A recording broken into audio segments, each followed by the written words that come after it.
Wait, this is the CET Sports Talent Show. My name is Christopher Saunders. I'm pleased to have on the Cheshire Academy head baseball coach, and he's kind of done everything with the academy. Anthony Giano, coach, I appreciate you coming on. Yeah, no problem. Excited to be here.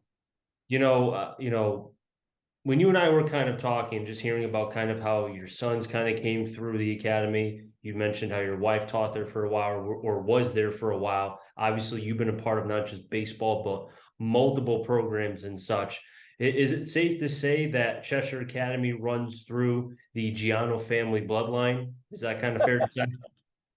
I think we've all been there at one point. I think I'm kind of the last man standing now, and I plan to be here for a while. So And you've done a lot as far as with Cheshire Academy. So before we start talking about the baseball side, I kind of want to go to just the fact of coaching, right? I mean, what got you into not just coaching, but landing at Cheshire Academy in your early years? so you know what? The person that brought me to Cheshire Academy was my oldest son. Was recruited to play football there, um, and I kind of just we fell in love with the school. I started coaching, I think JV baseball. I think when he was like in ninth grade. My son played football there for.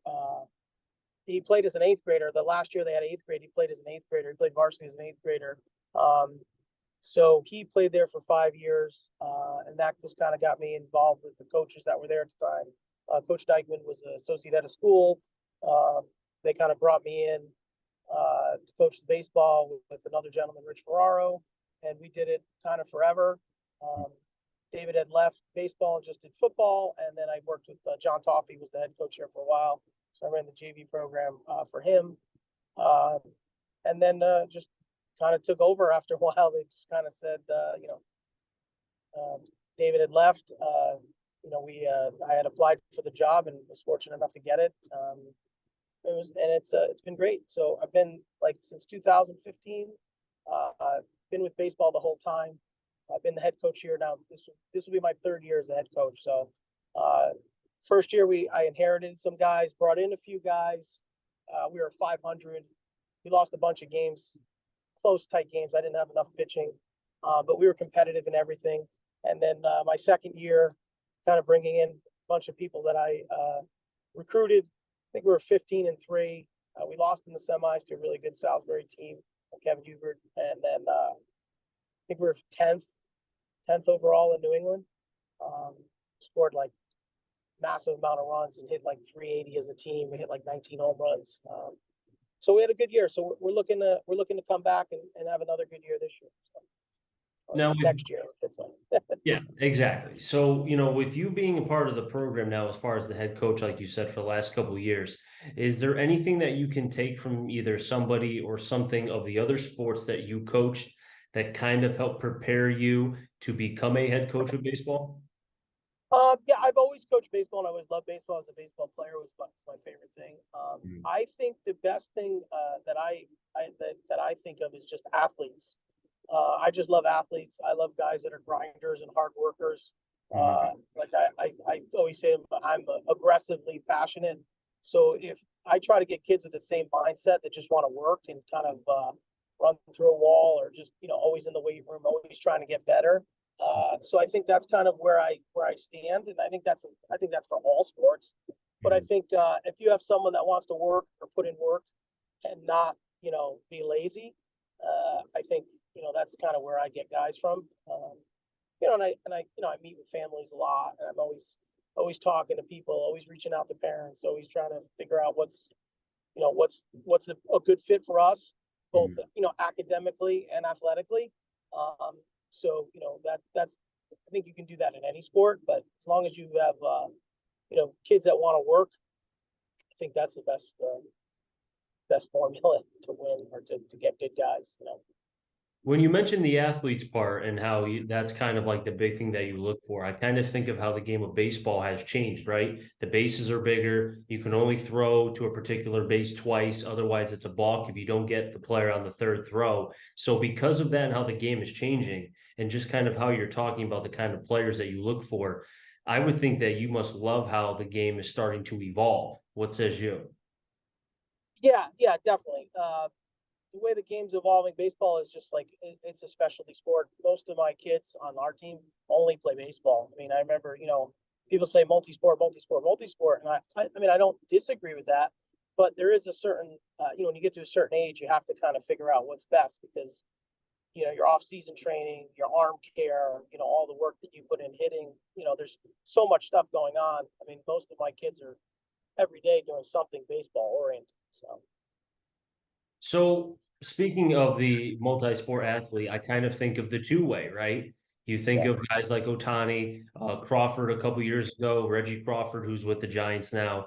yeah, Is that something that has started to kind of, I don't want to say seep into kind of the high school landscape, or more so the players you're looking at or for when you're at certain parts of the country? But with what Otani has done, I've seen it in the MLB draft over the last 2 years where more teams are taking that risk of taking a two-way, right? I remember McKay with Louisville a couple years ago was yeah. the most recent kind of guy to get to the major leagues and with Tampa. Are you seeing that at your level right now? Yes. Yeah. Fortunately for me, I have a student athlete, a kid named Garrett Schneider, who's a 25, um, and he throws about 90. He's about 6'5". He is a force pitching and hitting. And then I have another post grad that's coming in that's committed to LIU. He went to Xavier. He's coming to do post grad year with us. Who's high 80s, left-handed bat, third baseman. And then I have like two other kids that are, I have like four of those like two-way guys that can really, really throw.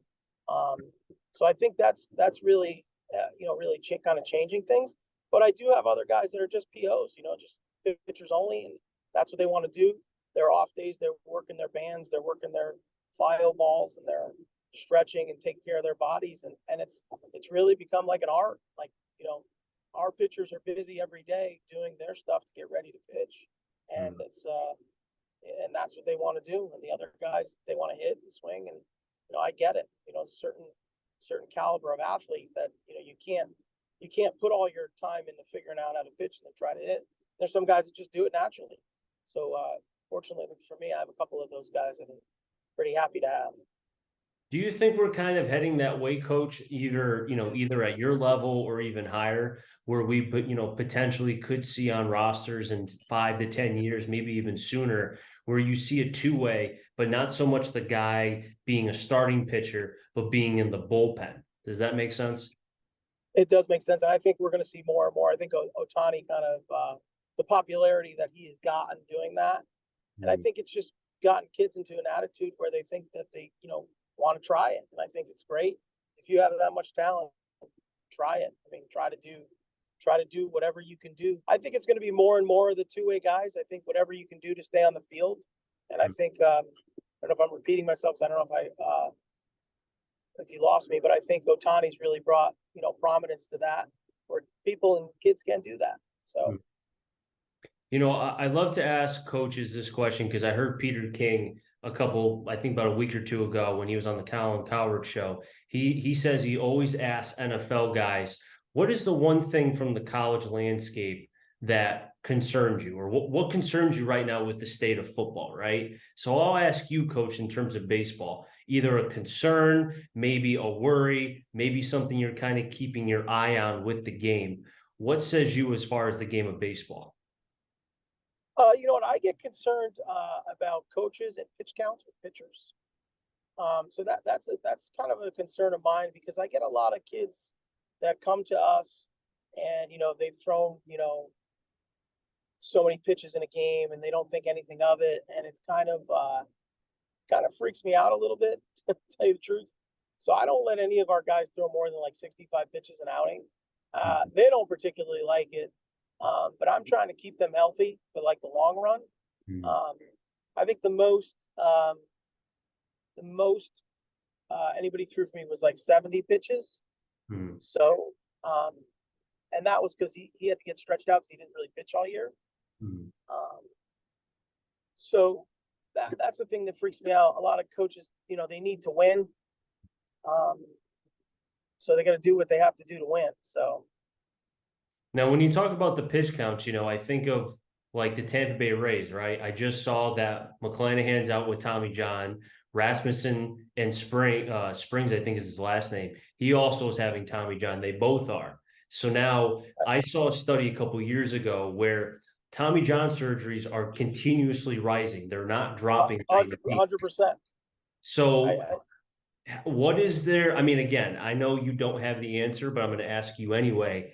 How do we prevent these Tommy John injuries? Because prime example, Rasmussen, he had the injury with Oregon State, and I think he had it one other time. So if I recall, this may be his third Tommy John.